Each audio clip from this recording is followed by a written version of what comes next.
आकाशवाणी दिल्ली प्रस्तुत करता है विशेष फोन इन कार्यक्रम रेडियो डॉक्टर।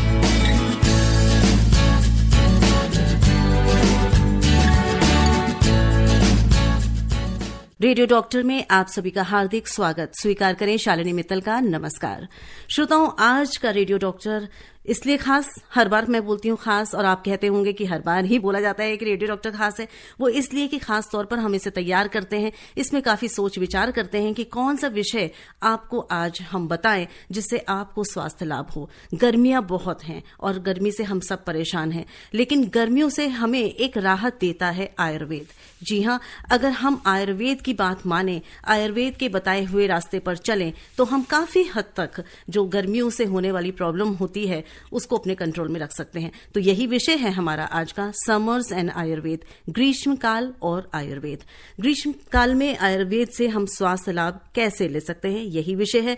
हमारे साथ आज के हमारे रेडियो डॉक्टर हैं डॉक्टर महेश व्यास। आप डीन पीएचडी हैं अखिल भारतीय आयुर्वेद संस्थान नई दिल्ली में, all India institute of Ayurveda new Delhi. और डॉक्टर साहब का बहुत बहुत हार्दिक स्वागत करना चाहेंगे हम स्टूडियो में। स्वागत है डॉक्टर साहब। सभी को नमस्कार। तो डॉक्टर साहब, आयुर्वेद में 6 ऋतुओं का वर्णन किया गया है, जो शिशिर, वसंत, ग्रीष्म, वर्षा, शरद और हेमंत। मैंने सही कहा? बिल्कुल, 6 ऋतुएं हैं। तो ये जो ऋतुओं हैं लगभग अगर हम माने तो ये 2-2 महीने का इनका काल होता है। तो ये जो हम जब ऋतुओं की बात करते हैं तो एक शब्द मैं सुनती हूँ, ऋतुचर्या। तो क्या होती है ऋतुचर्या? जी, आयुर्वेद में कहा गया कि व्यक्ति स्वस्थ ही रहे, वो बीमार ना हो।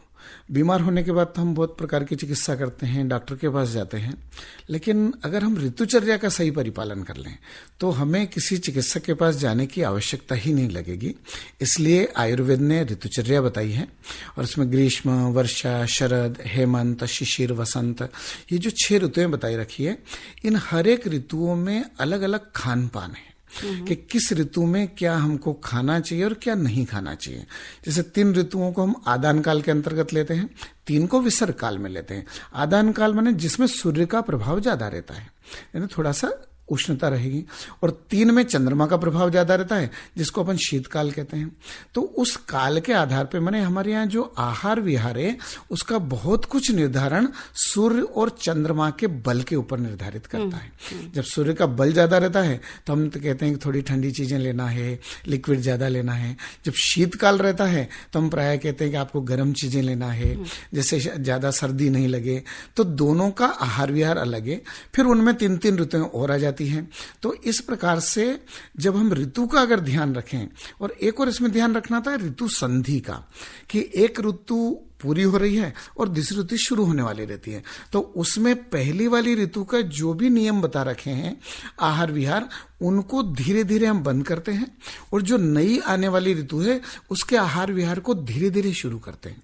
तो इन चीजों का अगर ध्यान रख लिया हमने, और थोड़ा सा इनमें विरुद्ध आहार को भी हम देखते हैं कि ऋतुचर्या में थोड़ा सा विरुद्ध आहार को त्याज्य करें तो व्यक्ति स्वस्थ रह सकता है। और एक केवल एग्जाम्पल देना चाहूंगा, कई बार हम भोजन करते हैं और भोजन में हम, अच्छा सर्दी का मौसम है तो उसमें गरम आलू टिक्की या गरम चीजें जो बनी हुई वो भी लेते हैं, और साथ का साथ आइसक्रीम भी लेते हैं। तो ऋतु के अनुसार अगर वो ऋतु उष्ण भोजन के लिए प्रशस्त है तो उसमें उष्ण चीजों को ज्यादा लेना चाहिए। ग्रीष्म ऋतु है, उसमें शीतल चीजें अगर शरीर के लिए अधिक लाभकारी है तो उनमें उनका प्रयोग करना चाहिए। इसलिए ये ऋतुचर्या हमको किस ऋतु में क्या खान पान रहना चाहिए इसका निर्देश करती है। जी, तो सुन लिया श्रोताओं आपने कि आज डॉक्टर साहब बहुत ही काम की बातें बताने वाले हैं, क्योंकि खान पान हमारे जीवन का आधार है, हमारे स्वास्थ्य का आधार है, और किस ऋतु में क्या खाया जाना चाहिए, क्या नहीं खाना चाहिए, ये हमारे शरीर के स्वास्थ्य पर प्रभाव डालता है। और इसी से रोगों का भी जो है आगमन होता है हमारे शरीर में, कि अगर हम स्वस्थ नहीं खाएंगे तो रोग हमें घेर लेंगे। तो आप भी इस विषय पर अगर अपने कोई प्रश्न करना चाहते हैं, कोई जानकारी चाहते हैं, कोई आपके मन में जिज्ञासा उठ रही है आयुर्वेद से संबंधित, तो आप हमें सीधे फोन करके या मैसेज करके अपना प्रश्न पूछ सकते हैं। फोन करने के लिए हमारी फोन लाइंस खुल गई हैं 23421080 और 23421082, ये हमारे 2 नंबर हैं। अगर आप दिल्ली से बाहर से हमें सुन रहे हैं और फोन करना चाहते हैं तो 011 जरूर डायल करें। हमारे वो श्रोता जो व्हाट्सएप के माध्यम से प्रश्न भेजना चाहते हैं 9868107070 पर हमें मैसेज भेज सकते हैं। आज का हमारा विषय समर्स एंड आयुर्वेद, ग्रीष्मकाल और आयुर्वेद, और इस पर ढेर सारी बात करेंगे डॉक्टर महेश व्यास से। आप सुन रहे हैं विशेष फोन इन कार्यक्रम रेडियो डॉक्टर। आप सुन रहे हैं कार्यक्रम रेडियो डॉक्टर और आज का हमारा विषय समर्स एंड आयुर्वेद, ग्रीष्मकाल और आयुर्वेद। और आज के हमारे विशेषज्ञ डॉक्टर महेश व्यास, डीन पीएचडी, अखिल भारतीय आयुर्वेद संस्थान नई दिल्ली। मैं हूं आपके साथ आपकी दोस्त शालिनी मित्तल। और डॉक्टर साहब का जैसे हमने बताया, आप all India institute of Ayurveda में हैं। डॉक्टर साहब डीन हैं, पीएचडी के स्टूडेंट्स को भी आप पढ़ाते हैं। बहुत सारे आपके पास पेशेंट्स भी आते होंगे जो आयुर्वेद के जरिए अपना इलाज कराना चाहते होंगे। मैं ये जानना चाहूंगी उन श्रोताओं के लिए जो नहीं जानते हैं इस इंस्टीट्यूट के बारे में, क्या है ये इंस्टीट्यूट, क्या कॉन्सेप्ट है और कब बना और क्यों बना? जी, ये अखिल भारतीय आयुर्वेद संस्थान इसका नाम है और माननीय प्रधानमंत्री जी ने 2017 में इसका लोकार्पण किया और तब से अभी तक एक छोटे से कार्यकाल में अगर देखा जाए तो अभी तक अखिल भारतीय आयुर्वेद संस्थान में 25 लाख से ज्यादा पेशेंट का हम ट्रीटमेंट कर चुके हैं। और प्रतिदिन पूरे भारतवर्ष से 2000 से ज्यादा पेशेंट आते हैं। ऑनलाइन टोकन की सुविधा शुरू की है कि आप अपने मोबाइल से दिखाने के लिए टोकन बना लें और वो कार्ड का जो नंबर है उस नंबर पे आप आके अपना कार्ड बनवा डॉक्टर को दिखाएं। तो हमारे यहाँ करीब करीब 40 से अधिक स्पेशल ओपीडी हैं और उन ओपीडी में आयुर्वेद के विशेषज्ञ रहते हैं और जिनको भी पूरे भारतवर्ष से जिस भी व्याधि के लिए उनको दिखाना है, एक टर्शरी सेंटर है, टर्शरी केयर सेंटर है। तो आयुर्वेद के माध्यम से हम किस प्रकार से अधिक लोगों को स्वास्थ्य लाभ पहुंचा सकते हैं, एक उद्देश्य तो इस संस्थान का ये है। दूसरा, ये इस संस्थान की स्थापना का मुख्य उद्देश्य अनुसंधान, क्योंकि यहाँ पर ग्रेजुएशन नहीं है, इसमें पोस्ट ग्रेजुएशन और पीएचडी है, माने एमडी और पीएचडी की पढ़ाई होती है। अच्छा। और पूरे भारत से जो मेरिट में स्टूडेंट रहते हैं वो विशेष करके all India institute of Ayurveda नई दिल्ली या ITRA Jamnagar, national institute of Ayurveda Jaipur या BHU, ऐसे मुख्य संस्थानों में बच्चे सबसे पहले एडमिशन लेना पसंद करते हैं। तो अखिल भारतीय आयुर्वेद संस्थान भी उनमें से एक है। और ये जो अखिल भारतीय आयुर्वेद संस्थान है अभी तक 2017 में तो प्रारंभ हुआ था दिल्ली में, उसके बाद में माननीय प्रधानमंत्री जी ने 2022 में गोवा में अखिल भारतीय आयुर्वेद संस्थान का शुभारंभ किया है और वो भी अखिल भारतीय आयुर्वेद संस्थान नई दिल्ली का ही सैटेलाइट सेंटर है और वो भी बहुत अच्छा सेंटर है। और वहाँ पर जैसे कि ये जो संस्थान है ये करीब 10 एकड़ में बना हुआ है, अभी कुछ और जमीन 13 एकड़ हो गई तो 20 एकड़ में हो गया। गोवा वाला इंस्टीट्यूशन 50 एकड़ में बना हुआ है। और वहां पर पंचकर्म की सुविधा, मतलब बाहर से भी आने वाले, जो भारत से बाहर के भी अगर पेशेंट आते हैं तो उनके लिए स्पेशल पंचकर्म के लिए यूनिट बना रखा है कि उसी यूनिट में उनको रहना है, वहीं पंचकर्म होगा। तो सर्व सुविधा युक्त ये आयुर्वेद का सेंटर है अखिल भारतीय आयुर्वेद संस्थान, जिसमें पूरे भारतवर्ष से पेशेंट आते हैं और ये अनुसंधान का भी विशेष काम करता है। और अगर देखा जाए तो पिछले कुछ समय में हमने अभी तक 1500 से अधिक रिसर्च पेपर अखिल भारतीय आयुर्वेद संस्थान की तरफ से पब्लिश हुए हैं जो हाई इम्पैक्ट फैक्टर और कहना चाहिए कि पीयर रिव्यू जर्नल में प्रकाशित हुए हैं। जी, तो आपने बताया किस तरह से आयुर्वेद को, जो कि हमारी ही प्राचीन एक थेरेपी है, उसको किस तरह से सरकार प्रमोट कर रही है और करना चाहिए, क्योंकि ये एक ऐसा आयुर्वेद हमारे जीवन के साथ जुड़ा हुआ है कि ये मुझे जहां तक पता है डॉक्टर साहब, ये नुकसान नहीं करता हमारे शरीर को, इसके कोई साइड इफेक्ट्स नहीं होते हैं, सिर्फ इससे फायदे ही हो सकते हैं। तो आयुर्वेद एक जीने का तरीका सिखाता है। जैसे मैं बात कर रही थी शुरू में कि जो मौसम में ऋतुचर्या आपने बताया, तो गर्मी के मौसम में किस तरह की दिनचर्या होनी चाहिए हमारी, जो आयुर्वेद बताता है? बिल्कुल, देखिए 6 ऋतुएं हैं और हर एक ऋतु की अलग अलग चर्या है और उस चर्या का अगर हम परिपालन सही रूप से करते रहें तो हम बहुत अच्छे से स्वस्थ रह सकते हैं। अभी ग्रीष्मकाल है और हम सब देख रहे हैं कि इस बार टेम्परेचर बहुत अधिक रहा और यहाँ तक कि कई जगह तो 50 से भी ज़्यादा टेम्परेचर 50 डिग्री को भी क्रॉस कर गया। तो ऐसे में अपना शरीर का ध्यान रखना बहुत जरूरी है और उसके लिए आयुर्वेद में अलग अलग चर्या बता रखी। ग्रीष्म ऋतु में अगर ध्यान रखें तो इसमें सबसे आयुर्वेद कहता है कि एक तो मधुर रस, माने जो षड रस बता रखे, मधुर, अम्ल, लवण, कटु, तिक्त और कषाय, इसमें से मधुर रस जो है इस ऋतु के लिए प्रशस्त है, तो मधुर रस को हम प्रेफरेंस दें। उसके साथ में हमारे जो आहार रहता है उसमें कुछ चीजें ऐसी रहती है जिनको अपन गुरु बोलते हैं। गुरु का मतलब जो हेवी रहती है, इजीली डाइजेस्ट नहीं होती है, और कुछ चीजें इजीली डाइजेस्टेबल रहती है। तो ग्रीष्म ऋतु में लघु आहार का सेवन करना चाहिए। मधुर रस, लघु आहार और शीत आहार। देखिए, उष्ण या शीत दो चीजें होती हैं। अच्छा। तो इस काल में शीत आहार का सेवन करना, इन 3 चीजों को अगर ध्यान रख ले, मधुर, लघु और शीत, तो ग्रीष्म ऋतु में व्यक्ति बिल्कुल स्वस्थ रह सकता है। इस ऋतु में और अगर देखा जाए तो हमारे जितने भी आहार आते हैं उसमें से चावल, जिसको शाली धान्य बोलते हैं, तो ये राइस जो है ग्रीष्म ऋतु में लेने के लिए या आहार के लिए बिल्कुल अच्छा है, लेकिन थोड़ा सा पुराना होना चाहिए। मैंने एकदम नए चावल आए उनका प्रयोग ग्रीष्म ऋतु में नहीं करते हैं, इसलिए आयुर्वेद कहता है सेवकान्नम पुरातनम, माने पुराने धान्य का प्रयोग ग्रीष्म ऋतु में हम करते हैं। उसके साथ में दूध और शर्करा, दूध का सेवन इस ऋतु में बहुत अच्छा माना जाता है। थोड़ा सा पानी अगर उसमें मिक्स कर लें, थोड़ा सा ठंडा, मतलब गर्म दूध के बजाय भी शीतल दूध का प्रयोग इसमें करना चाहिए, थोड़ा शर्करा का प्रयोग करके। बस केवल डायबिटीज वाले जो पेशेंट है वो थोड़ा ध्यान रखें, जैसे लस्सी, छाछ का प्रयोग कर सकते हैं, बटर मिल्क जो बता रखा है, नारियल पानी इसमें बहुत अच्छा है। माने शरीर में पानी का जो हमारा परसेंटेज है वो बिल्कुल बना रहना चाहिए। हमारे शरीर को कभी भी डिहाइड्रेशन नहीं होना चाहिए, हाइड्रेट करते रहना चाहिए। और उसके साथ में अगर गुड़ोदक, जैसे घरों में गुड़ होता है, गुड़ जो है उष्ण स्वभाव का है, लेकिन उसमें अगर हम शीतल जल मिला दें और उसको अगर पानी के रूप में पीते हैं तो वो भी एक बहुत अच्छा माना जाता है, उसका प्रयोग कर सकते हैं। उसके साथ में गन्ने का रस इस ऋतु में बहुत अच्छा है। आंवला का मुरब्बा, देखिए आंवला औषधि द्रव्य है, और आंवले का अगर मुरब्बा मैंने शर्करा के साथ लेते हैं क्योंकि मधुर रस का प्रयोग करते हैं, तो ये मुरब्बा ग्रीष्म काल में बहुत अच्छा माना जाता है और इसका शीतल स्वभाव रहता है। तो कहने का अभिप्राय है कि जो भी चीजें शीतल वाली है, हमारे शरीर को शीतलता प्रदान करती है, वो सब ग्रीष्म ऋतु में उत्तम मानी जाती है। जी, बहुत अच्छा और बहुत विस्तार से आपने बताया कि क्या चीज खानी चाहिए। हमारे एक श्रोता वेट कर रहे हैं डॉक्टर साहब फोन लाइन पर, आइए इनसे बात करते हैं। हेलो। नमस्कार मैडम। जी नमस्कार। डॉक्टर साहब को भी नमस्कार। जी नमस्कार। सर, ये गर्मी में जैसे मैं दही खाता हूँ तो एक तो मुझे ना ये तुरंत वो कफ बन जाता है, और दूसरा मुझे ना पेट में गैस बहुत बनती है। कुछ भी खाता हूँ, मैंने इंडोस्कोपी भी करा ली, बस वो यही बोलते हैं गैस्ट्रिक गैस्ट्रिक है। थोड़ा आप मेरे को बताएं। जी देखिए, एक तो क्या है कि गर्मी के मौसम में दही का प्रयोग थोड़ा सा कम करिए। हम दही का लस्सी के रूप में जरूर प्रयोग करते हैं, पर फिर भी थोड़ा सा दही का प्रयोग कम करें। दूसरी एक बात आपके इसमें मुझे जो दिख रही है, कुछ व्यक्तियों की जो प्रकृति रहती है उनको दही थोड़ा कम सूट करता है।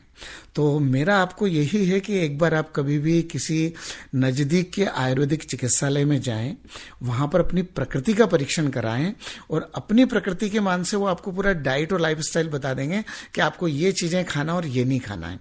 तो मुझे जो लगता है कि आपको दही आपके लिए बहुत ज्यादा सूट नहीं, उसकी जगह मेरा आपको सजेशन है कि दही की जगह आप बटर मिल्क लें, छाछ। दही में थोड़ा पानी डाल के उसको मथ के फिर उसके अंदर थोड़ा सा आप जीरा मिक्स कर सकते हैं। ग्रीष्म काल में अपन उसके अंतर्गत जो है ना, हमारे यहाँ अलग अलग ऋतु में अलग अलग बता रखा है, तो ग्रीष्म काल में हम थोड़ा सा शर्करा उसमें मिक्स कर ली या जीरे का पाउडर उसमें ले लिया, और उस रूप में अगर छाछ लेंगे तो आपको इतना नुकसान नहीं करेगी। दही आपके लिए इतना बनती है जी, कुछ भी खाता हूं ना, हाँ पेट जी में जी गैस बहुत बिल्कुल। तो दही की अपेक्षा आप अगर बटर मिल्क लेंगे तो आपको गैस भी नहीं बनेगी। तो मेरा आपको सुझाव है कि आप दही की बजाय बटर मिल्क लेना प्रारंभ करें। जी धन्यवाद प्रश्न करने के लिए। डॉक्टर साहब, आपने कहा प्रकृति का परीक्षण करा लेना चाहिए, यह भी आपने बताया, तो कैसे किया जाता है ये परीक्षण? देखिए, हर एक व्यक्ति की अपनी प्रकृति अलग अलग होती है।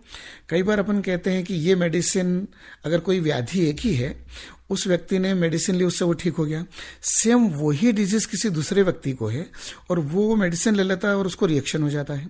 कई बार कई इंजेक्शन रहता है कि ये पहले टेस्ट किए बिना नहीं देते हैं, या आयुर्वेद की कई मेडिसिन ऐसी रह जाती है कि जो ज्यादा उष्ण स्वभाव की वो पित्त प्रकृति वाले को नहीं देते हैं। तो हम हमारी प्रकृति को अगर जान लें तो हमारे लिए कौन सी मेडिसिन उपयोगी है और कौन सा आहार अपने लिए ठीक है। जिन व्यक्तियों की पित्त प्रकृति है, माने उष्ण गुण उनके शरीर में ज्यादा होता है, उनको गर्म चीजें नहीं लेना चाहिए। जिनकी प्रकृति कफज प्रकृति है, वो अगर थोड़ा बहुत भी ठंडा अगर कुछ ले लेंगे तो उनको कफ कोल्ड हो जाता है। जैसे आपने कभी देखा हो सर्दी के मौसम में कुछ लोगों को आदत रहती है ठंडी चीजें लेने की, अगर जा करके रात को स्टूडेंट पढ़ते हैं, पढ़ने के बाद शाम को गए आइसक्रीम खा के आ गए, तो 10 बच्चे एक ही क्लास के, माने उनका एज ग्रुप एक ही है, सीजन एक ही है, एक ही ब्रांड की उन्होंने आइसक्रीम खाई, सुबह देखते हैं कि 2 या 3 लोगों को कफ और कोल्ड हो जाता है और बाकी 7 ठीक है। तो जिनकी प्रकृति कफ थी, क्योंकि उनके शरीर में शीत गुण है, शीत गुण की उन्होंने आइसक्रीम खाई तो उनको कफ और कोल्ड हो गया। लेकिन जिनकी पित्त प्रकृति थी, उनको खाने के बाद भी उनके शरीर पर इतना विपरीत प्रभाव नहीं पड़ा। तो आहार के लिए भी, ट्रीटमेंट के लिए भी, सभी के लिए प्रकृति का परीक्षण जरूरी है। ऐसा ही एक प्रश्न आया है डॉक्टर साहब, मैं लेना चाहूंगी इस कि पूजा गोस्वामी जी हमें लिख रही हैं, मैम प्लीज वात पित्त कफ को बैलेंस कैसे रखें ये बताइए। लगभग यही प्रश्न आपका जवाब दे रहे थे आप। आयुर्वेद में वात पित्त और कफ ये 3 दोष मुख्य हैं और ये 3 अगर समान मात्रा में तो व्यक्ति स्वस्थ रहेगा। और इनका इम्बैलेंस हो गया, कुछ ज्यादा बड़ा हुआ है, कुछ बहुत कम हो गया, तो अलग प्रकार की व्याधियां होती है। तो हमारी जो डाइट है हर एक ऋतु के अनुसार उसका पालन करें तो हम व्यक्ति को वात पित्त कफ को बिल्कुल वो रख सकते हैं, बैलेंस में रख सकते हैं। दूसरा, आयुर्वेद कहता है कि इन अलग अलग ऋतुओं में स्वस्थ रहते हुए पंचकर्म करवाना चाहिए।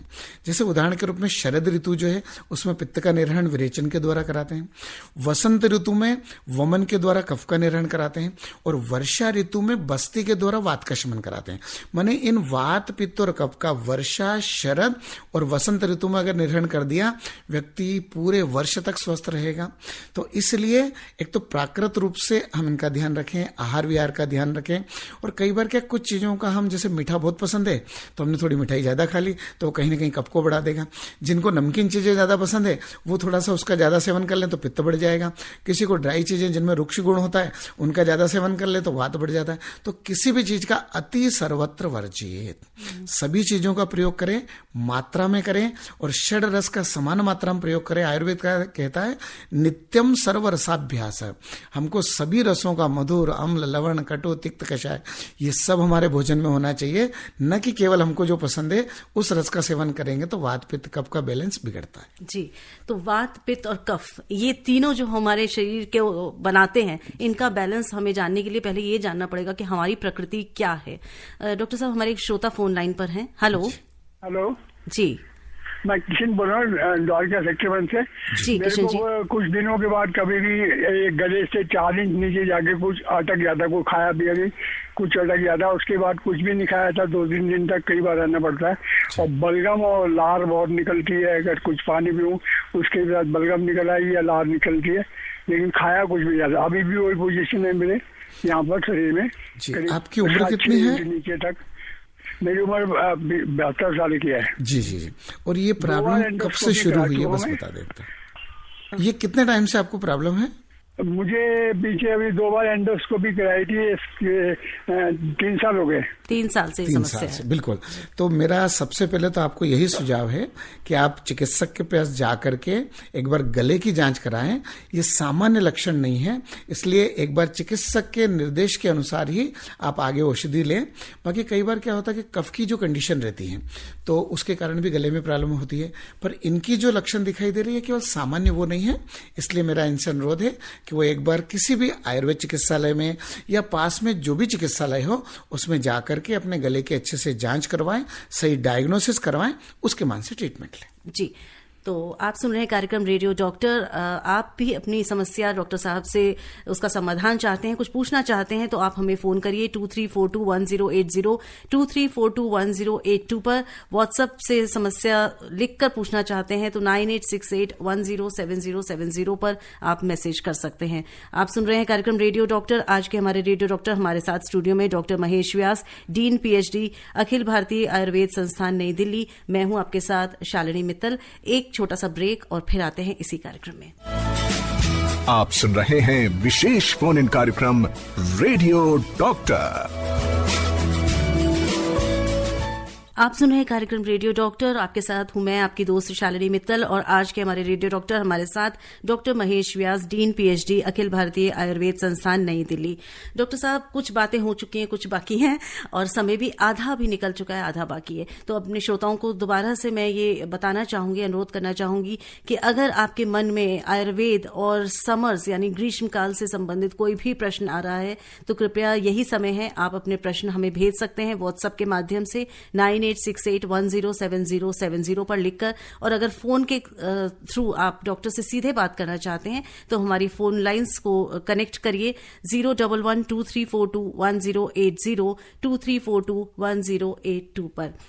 डॉक्टर साहब, प्रकाश चंद्र लिख रहे हैं, रोहिणी से मैसेज किया है इन्होंने में कि जो आप संस्थान की बात कर रहे हैं, जहां पे आप कार्य कर रहे हैं, वो कहां पर है दिल्ली में, जानना चाहते हैं। ये अखिल भारतीय आयुर्वेद संस्थान मथुरा रोड पर सरिता विहार के पास में, ये जो तुगलकाबाद और मोहन स्टेट मेट्रो स्टेशन है, इन दोनों मेट्रो स्टेशन के बीच में आता है जी। तो अब उम्मीद है आप शीघ्र वहां पहुंचेंगे। ये जा सकते हैं ना डॉक्टर साहब? कोई भी व्यक्ति वहां आकर के दिखा सकता है, सोमवार से शनिवार तक। रविवार को केवल अवकाश रहता है, बाकी सभी दिन आकर के वहां पे कोई भी व्यक्ति दिखा सकता है। एक प्रश्न आ रहा है दिमाग में डॉक्टर साहब, आपने कहा था कि अब मोबाइल पे भी आप लोग अवेलेबल हैं, तो थोड़ा सा प्रोसीजर बताएं किस तरह से मोबाइल से कनेक्ट हो सकते हैं। अखिल भारतीय आयुर्वेद संस्थान की वेबसाइट है, उसके ऊपर QR कोड है। उस QR कोड को अपने मोबाइल में कॉपी करें, अपना नाम, एज, वो पूरा जो भी उसमें आता है कॉलम, उसको भर दें। आपके नाम का टोकन जनरेट हो जाएगा और उसमें नीचे टाइम आ जाएगा कि आपको इतनी बजे आना है। क्योंकि जैसे 2000 पेशेंट आते हैं, किसी का 1500 नंबर आया तो उसको 11 साढ़े 11 बजे आना है, किसी का 10वां नंबर आया तो उसको सुबह 9 बजे आना है। तो उसमें टाइम आ जाता है, उस समय वहां पहुंचेंगे। उनका कार्ड बना करके, अलग अलग OPD है, उसमें अलग अलग चिकित्सक, मतलब कोशिश की गई है कि उनका भी समय ज्यादा बर्बाद ना हो, है ना। लेकिन आपने बताया बहुत सारे पेशेंट्स आप एक दिन में 2000 के करीब देखते हैं, तो निश्चित रूप से आप जैसे डॉक्टर साहब बता रहे हैं उस तरह से आप एक अपॉइंटमेंट लेके वहां जा सकते हैं। डॉक्टर साहब, दिल्ली से परिधि लिख रही हैं, इस मौसम में थोड़ा भी ठंडा खाने से गला खराब हो जाता है, काफी खांसी स्टार्ट हो जाती है, इसमें क्या करना चाहिए? जी देखिए, इस मौसम में हम कभी भी बाहर निकलते हैं, बाहर का टेम्परेचर काफी ज्यादा है और जैसे ही थोड़ा सा अंदर आते हैं हम सीधा फ्रिज का ठंडा पानी पी लेते हैं। तो एक तो बाहर से अंदर आने के बाद थोड़ा अपने शरीर का जो टेम्परेचर है उसको सामान्य होने दें और ज्यादा ठंडा पानी नहीं लें। आप सामान्य मटके का पानी पी सकते हैं। तो इसलिए हमेशा ध्यान रखना चाहिए कि एकदम गर्म से आने के बाद में ज्यादा ठंडा पानी लेने पर निश्चित रूप से दूसरे दिन आपको कफ, कोल्ड, गले में प्रॉब्लम हो जाएगी, इसलिए उनका ध्यान रखें।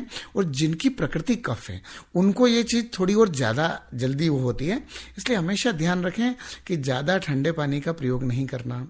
बहुत ज्यादा गर्मी में से आए और तुरंत आइसक्रीम नहीं खाना।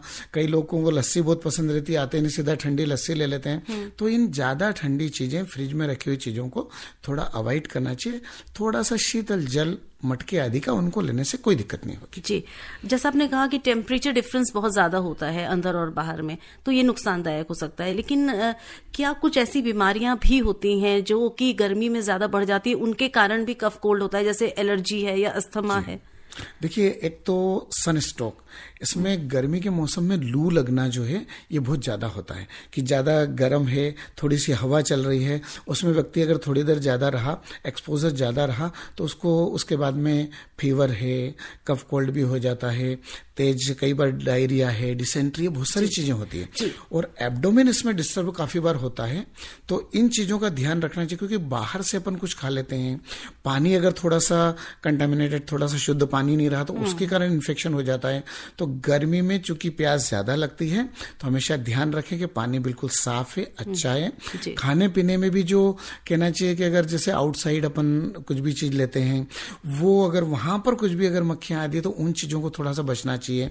कई लोग गन्ने का रस पीते हैं, वो थोड़ा सा अनहाइजीनिक, अगर एटमॉस्फेयर में उन चीजों का, स्वच्छता का ध्यान रखें, बिल्कुल हाइजीन का ध्यान रखें तो गर्मी में। हमारे एक श्रोता फोन लाइन पर है डॉक्टर साहब। हेलो। नमस्ते जी। जी नमस्कार। नमस्कार डॉक्टर, नमस्कार। नमस्कार जी। डॉक्टर, मेरे को ना 4 महीने पहले ना ये बुखार हुआ था, तो 1 महीने में बुखार में रहा, 1 महीने में बुखार तो उतर गया, लेकिन बुखार उतरने के बाद ना मतलब हाथ पैरों में जो है ना एकदम भारीपन आ गया और दूसरा मैं खड़ा नहीं हो पा रहा हूँ, पैर कांप रहे और पीछे दर्द होता है रीढ़ की हड्डी में नीचे। आपने इस ड्यूरेशन में ब्लड टेस्ट वगैरह करवाया था? नहीं सर। नहीं करवाया। तो सबसे पहले तो मेरा आपसे ये कहना है कि कंटिन्यू आपको इतने दिन तक फीवर आ रहा था, आप सबसे पहले आपके नज़दीक में जो भी चिकित्सालय हो वहाँ पर जाकर के बताएं और चिकित्सक आपको जो परामर्श दें उसके अनुसार अपना ब्लड टेस्ट करवाएं। डायग्नोसिस सबसे पहले करने के बाद ट्रीटमेंट कर सकते हैं, क्योंकि इतने दिन तक कंटिन्यू कभी भी फीवर नहीं आता है। डॉक्टर साहब मैंने किसी डॉक्टर को नहीं दिखाया क्योंकि मेरे घर में कोई हेल्प मतलब करने वाला नहीं है ना, बच्चे थे, मैं घर में कैनी से मंगाता था दवाई। आप थोड़ा सा समय निकाल करके आप खुद को भी और बच्चे को भी सबसे पहले चिकित्सक को दिखाएं और वो जो परामर्श दें उसके अनुसार ट्रीटमेंट लें, केवल मेडिकल स्टोर से मंगा करके मेडिसिन नहीं लें। जी, हमारे एक और श्रोता फोन लाइन पर। हेलो डॉक्टर साहब नमस्कार, मैं रविंद्र बात कर रहा जी, हूँ। नमस्कार। मेरी एज 42 ईयर है। मेरे को लास्ट ईयर से ये पेट में गैस्ट्रिक की प्रॉब्लम थी, तो डॉक्टर साहब से एलोपैथी में बताया कि आपको IBS की समस्या हो सकती है। तो मेरे को एक ट्रीटमेंट लिया, तो ये आंतों की टीबी का उन्होंने कुछ ट्रीटमेंट चालू किया, तो उससे मेरा वेट लॉस होता गया। उसके बाद एक आयुर्वेद के वैद्य जी हैं, उनसे मैंने ट्रीटमेंट चालू किया है। करीबन 6 महीने से मैं दवाई ले रहा हूँ उनका, अंगूर अश्वगंधारिष्ट और कुछ गैस्ट्रिक चूर्ण वगैरह है। तो ये दवाइयाँ कितने दिन तक लेनी पड़ेंगी और या क्या परमानेंट इसका कोई समाधान है क्या? देखिए, आपने एक बात कही कि आपको उन्होंने बताया कि आपको टीबी है, ट्यूबरकुलोसिस है। तो टीबी की कंडीशन कि वो किस टाइप की टीबी है और उस मान से उसका ड्यूरेशन फिक्स है कि उतने दिन तक तो आपको मेडिसिन लेना जरूरी है। और उन्होंने मेरा कोई टेस्ट नहीं किया डॉक्टर साहब, खाली मेरे को संकेत देख के बोला ये हो सकता है जी। और ट्यूबरकुलोसिस का एक सबसे मेन लक्षण है कि उसमें वेट कम होता है। हाँ, वेट मेरा ऑटोमेटिक लॉस वेट हुआ। थोड़ा कफ खांसी चलती है, कभी कभी बलगम में ब्लड भी आ सकता है। नहीं, कफ खांसी नहीं हुआ मेरे को, कभी ब्लड नहीं हुआ, वीकनेस थोड़ी सी रही मेरे को, वीकनेस भी उसका लक्षण है। तो सबसे पहले मेरा आपको यही वो है कि आप हॉस्पिटल जाएं और ब्लड टेस्ट करवाएं और सही निदान होने पर अगर टीबी है तो भी वो क्यूरेबल है और अगर ट्यूबरकुलोसिस नहीं है तो फिर उसके लिए अलग ट्रीटमेंट है। क्योंकि देखिए, टीबी भी अगर इंटेस्टाइन से रिलेटेड है तो ये सब लक्षण मिलेंगे, उसमें आपको गैस्ट्रिक भी प्रॉब्लम होगी, आपको भूख भी नहीं लगेगी। तो इसलिए इसके लिए आप तुरंत चिकित्सालय जाएं और सही डायग्नोसिस कराएं और उसके मान से अच्छे से लगती है, भूख खूब लगती है सर जी। थोड़ी सी कॉन्स्टिपेशन की मेरे को समस्या थी, कब्ज की। बिल्कुल। तो अब ये दवाई ले रहे हूँ आयुर्वेद की, उससे मैं ठीक हो गया। आप भले चाहें तो अखिल भारतीय आयुर्वेद संस्थान में आ सकते हैं और जो भी आपके पास में चिकित्सालय हो उसमें जाएं और आपका टेस्ट करवा के उसके मान से ट्रीटमेंट। ठीक, थैंक यू जी, धन्यवाद। और डॉक्टर साहब, हमारे श्रोता धन्यवाद दे रहे हैं आपको कि बहुत अच्छा लग रहा है उन्हें कार्यक्रम और बहुत जरूरी जानकारी उन तक पहुंच रही है। डॉक्टर अनिल कुमार कालरा हमें लिख रहे हैं गुड़गांव से। डॉक्टर व्यास, आपको नमस्कार, वेरी गुड इंफॉर्मेटिव प्रोग्राम। बहुत बहुत धन्यवाद डॉक्टर अनिल, आप हमारा कार्यक्रम सुन रहे हैं, हमारे साथ जुड़े हुए हैं।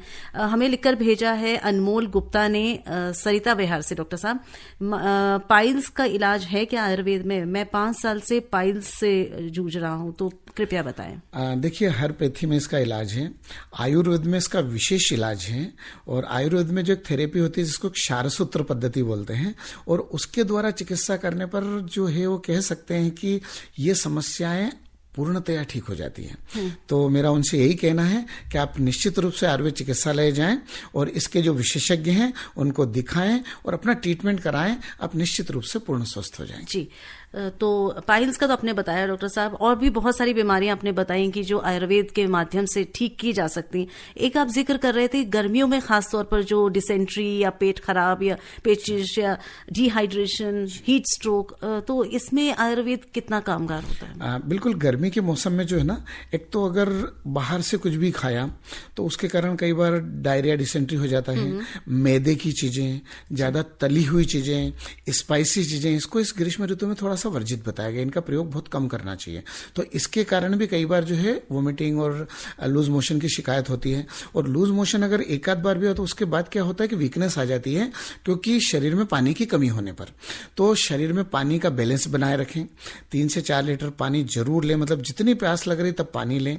नींबू पानी ले सकते हैं, थोड़ा सा उसमें साल्ट और चीनी मिला करके ले सकते हैं।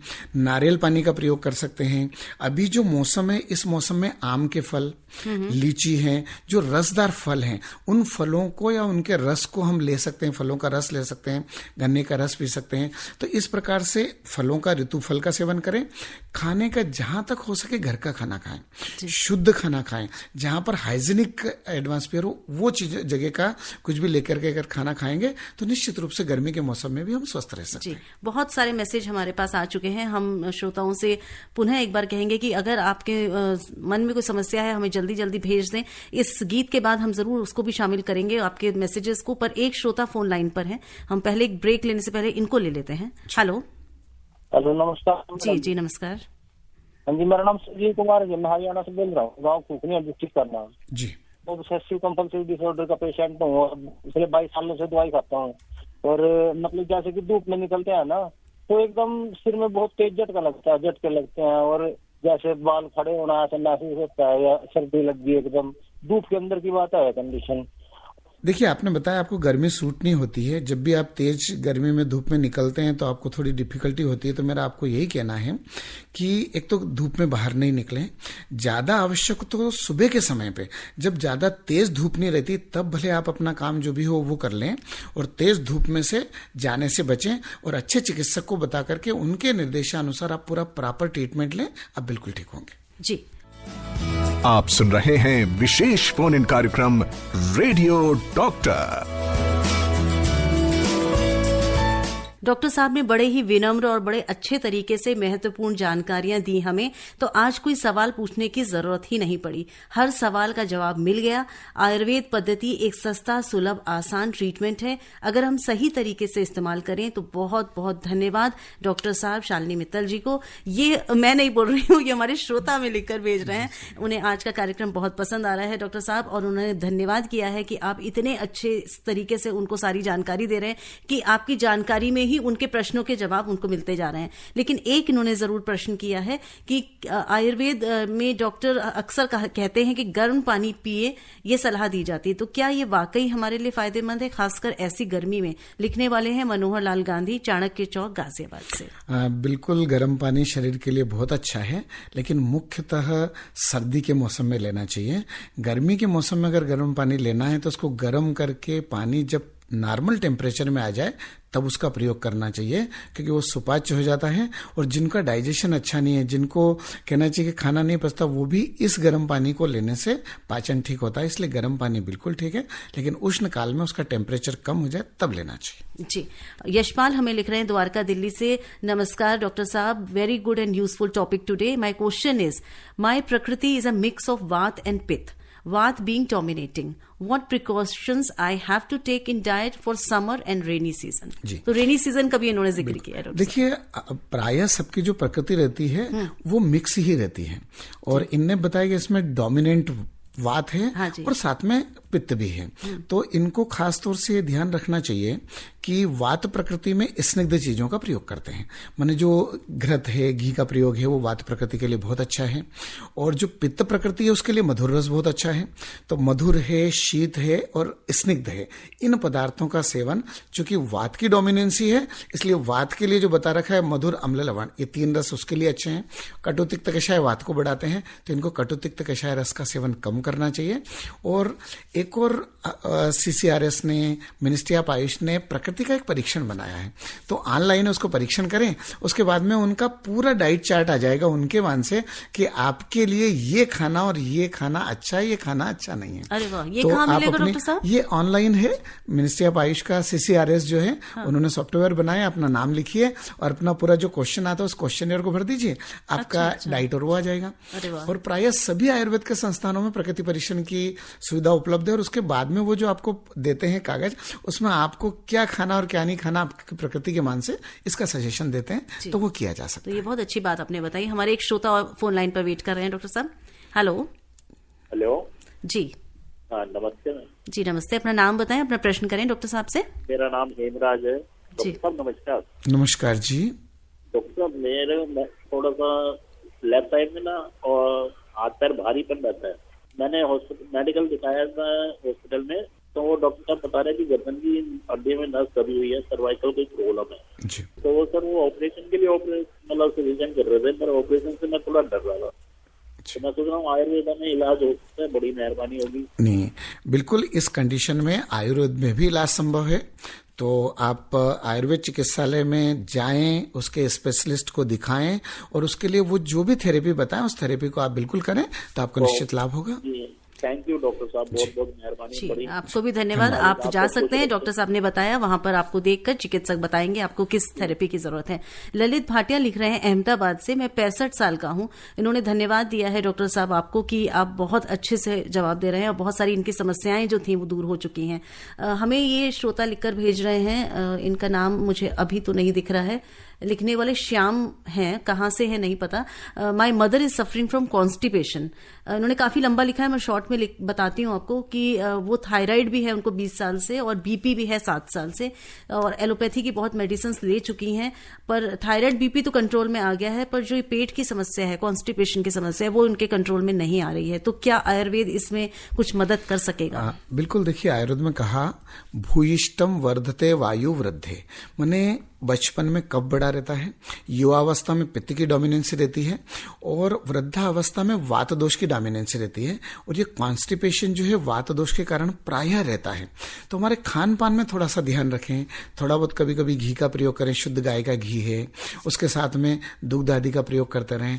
खाने में जो सब्जी आदि रहती है उनमें भी खासतौर से हरी सब्जियां जो रहती है इनका प्रयोग करते रहें सीजन के अनुसार। तो खान पान अगर ठीक रखेंगे तो कॉन्स्टिपेशन बिल्कुल नहीं रहेगा। और बाकी चीजें इन्हें जो बताई कि उनको थायराइड है, डायबिटीज है, ब्लड प्रेशर है, हाँ, उसके लिए वो चिकित्सक को बताएं और नियमित रूप से उसकी औषधि का सेवन करें तो निश्चित रूप से उनका स्वास्थ्य अच्छा रहेगा। एक और श्रोता फोन लाइन पर। हेलो। हेलो। हाँ जी, आप हैं रेडियो डॉक्टर में, अपना सवाल करें, अपना नाम बताकर। मैडम जी नमस्कार। जी जी नमस्ते, कौन बोल रहे हैं? जी मैं बोल रहा हूँ जावेद, मेरठ से। जी जावेद जी, अपना प्रश्न करें डॉक्टर साहब से। जी, इस मौसम में जो खांसी हो रही है, बस इसका उपचार जानना चाहता हूँ। देखिए, खांसी अगर हो रही है, बच्चों को भी हो रही है और बड़ों को भी हो रही है। खांसी कितने दिन से चल रही है? अगर एक आध दिन खांसी है, जैसे ठंडा पानी पीने के कारण हो गया, तो वो 2-1 दिन में ठीक हो जाएगी। लेकिन खांसी अगर लंबे समय से चल रही है तो उसके लिए निश्चित रूप से आप डॉक्टर को दिखाएं तो ज्यादा अच्छा रहेगा। बच्चे पानी भी पी रहे ठंडा, आइसक्रीम भी खा रहे हैं, बस वो उसी के कारण खांसी हुई है। उन्हें पता है कि किस लिए हो रही है, बस डॉक्टर साहब कह रहे हैं थोड़ा सा कंट्रोल करना पड़ेगा। इन दोनों चीजों से बचे, ठंडा पानी भी नहीं ले और आइसक्रीम नहीं खाएं अभी। जी जी, बहुत बहुत धन्यवाद जावेद जी। हमें गुड आफ्टरनून लिखकर भेज रहे हैं मोहम्मद इब्राहिम श्रीनगर से और लिख रहे हैं कि ऐसी कौन से आयुर्वेदिक प्रोडक्ट्स हैं जिनको कि हम बिना डॉक्टर के कंसल्टेशन के साथ ले सकते हैं? देखिए, मेरा आपसे कहना है कि कोई भी मेडिसिन बिना डॉक्टर के सलाह के नहीं लेना चाहिए और कभी भी कोई बीमारी अगर है तो पहले चिकित्सक को बताएं और वो जो मेडिसिन प्रिस्क्राइब करे तब लें। अपने मन से डायरेक्ट मेडिकल स्टोर से कोई भी मेडिसिन खरीद के नहीं लें। मेरा आपको यही सजेशन है। डॉक्टर साहब, एक बहुत जरूरी मेरे दिमाग में प्रश्न आ रहा है, मुझे लगता है जरूरी है और लोगों ने अभी पूछा भी नहीं है। तो कुछ जो खान पान होता है उसको विरुद्ध भोजन भी कहा जाता है आयुर्वेद में, जो कहते हैं कि एक साथ नहीं लेना चाहिए, कि अगर आप दही ले रहे हैं तो कटहल नहीं खाना चाहिए या कुछ कुछ ऐसे होते हैं, तो उसके बारे में थोड़ा सा बताएं। देखिए, आयुर्वेद कहता है कि अगर आपने प्रॉपर नियम का पालन किया तो शक्यते अपि अन्न मात्रेण नरक कर्तुम निरामय। मैंने ओनली डाइट और लाइफस्टाइल के नियम का पालन करें तो आप हमेशा स्वस्थ रहेंगे। लेकिन हम क्या करते हैं कि उन नियमों का पालन नहीं करते हैं और उसमें कई चीजें ऐसी मिक्स कर लेते हैं जो अनहोलसम है। माने अलग अलग दोनों ठीक है लेकिन उन दोनों का कॉम्बिनेशन ठीक नहीं है। जैसे बहुत सारी चीजें ऐसी जो दूध के साथ में ठीक नहीं रहती है। जैसे गार्लिक है, अगर आपने गार्लिक की ग्रेवी आदि बनाई है, उसका अगर कोई भी सब्जी बनाई तो उसके साथ में दूध वाली चीजें नहीं लें। और रेडिश मूली जो है, मूली और दूध जो है वो दोनों बिल्कुल विरुद्ध आहार के रूप में है। इसी प्रकार से अगर दूध के साथ में आप करेले का सेवन करते हैं, करेले की बहुत अच्छी भरमा सब्जी बनाई, साथ में खीर भी बनाई है, तो वो शरीर के लिए ठीक नहीं है। तो बहुत सारे विरुद्ध आहार आयुर्वेद ने 18 विरुद्ध बताए, 18 विरुद्ध। उष्ण और शीत को एक साथ नहीं लेना, गुरु और लघु को एक साथ नहीं लेना, तो बहुत सारे ऐसी है। तो इन 18 विरुद्धों का अगर हम ध्यान रख लें और विशेषकर नियमित रूप से हमारे घर में जो हम बनाते हैं कि दूध के साथ में फ्रूट्स लेना, प्रायः कभी व्रत रहता है तो हम एक आध एप्पल ले लिया, ऊपर से थोड़ा सा दूध ले लिया, या बनाना के साथ दूध ले लिया, मैंगो के साथ में दूध ले लिया। अगर मैंगो थोड़ा बहुत भी खट्टा है और दूध के साथ में अगर उसका मिश्रण किया, वो शरीर के लिए ठीक नहीं है। तो इस टाइप के अनहोलसम कॉम्बिनेशन जिसको हम विरुद्ध आहार कहते हैं, उससे अगर बचेंगे तो निश्चित रूप से स्वस्थ रह सकते हैं। जी जी, बहुत बहुत धन्यवाद ये अहम जानकारी देने के लिए डॉक्टर साहब। एक श्रोता हमारे साथ जुड़ गए हैं फोन लाइन पर। हेलो जी मैडम जी, पहले तो आपको बहुत बहुत नमस्ते और डॉक्टर साहब को भी सादर प्रणाम। जी नमस्कार जी, मैं सुरेश वर्मा बोल रहा हूँ, दिल्ली बवाना दिल्ली से। जी सुरेश जी, मेरा क्वेश्चन ये है कि जब भी किसी काम के लिए बैठते हैं तो नींद बहुत आती है। उम्र मेरी 45 साल है। तो डॉक्टर साहब ये तो काफी लोगों की समस्या है, नींद बहुत आती है गर्मियों में खास। इसका मेन कारण ये है कि आपका जो कहना चाहिए कि सोने का और उठने का समय अगर वो आप सही रखें। आयुर्वेद कहता है कि रात्रो जागरणम वृक्षम, रात को ज्यादा देर तक अगर आप जगते रहेंगे तो दिन में नींद आएगी।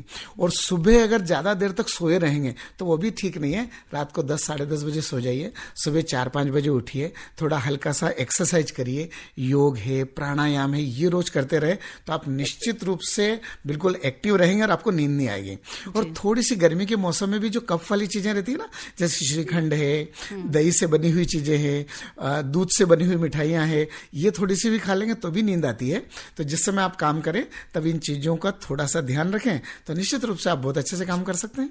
जी, थोड़ा स्लीप हाइजीन पे ध्यान करना है। जी, केडी त्रिपाठी जी हमें लिख रहे हैं, 70 साल के हैं, रांची से लिख रहे हैं, कृपया बताएं आयुर्वेद के अनुसार गर्मी के दिनों में सुबह दोपहर शाम किस तरह का आहार लेना चाहिए। तो आप बता तो चुके हैं डॉक्टर साहब, फिर थोड़ा सा शॉर्ट में बताना चाहें तो। बिल्कुल, आहार पे अपने बात करी थी। केवल एक नियम का वो रख लें कि गर्मी के मौसम में हमारी पाचन शक्ति थोड़ी कम होती है, तो एक तो कम क्वांटिटी में खाना लें और दूसरा लघु भोजन लें।